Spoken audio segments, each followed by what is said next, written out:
Ayan, skinless na naman pinaluto ko sa kanya. Chicken skinless. Yan ang ulam nila ngayon.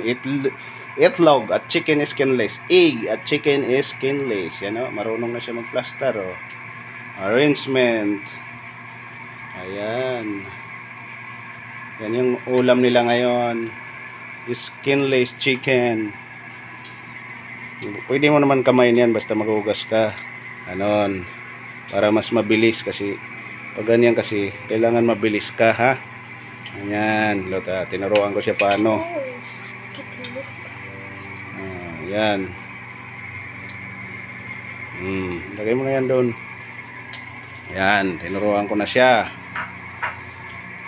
Kaya yung kutsara na sa ano, hindi yan pwede sa ano. Kasi hindi mo mabaliktad yan. Hindi dito, tingin.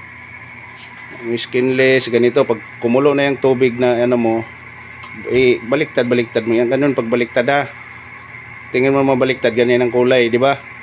Tumigas na. Ayan, di ba? Nakita mong kulay, nagiba. Ganyan yan. Tinuruan ko mga bata magluto, kahit anong mga klaseng mga pag-ulam, mga ano, tinuruan ko to. Ayan, nagiba ng kulay, di ba? Yan, mas mamaya-maya, baliktad mo, maya-maya, ha. Tingin mong ano, hindi agad-agad dibaliktad. Yan. Yan, mamaya mo na naman siya ibaliktad, ha. Yan. Ganoon lang, pag baliktad, madali lang. Huwag mo na ibaliktad. Bayaan mo muna hanggang ano na yan siya, medyo sunog, masarap kasi yan, ha.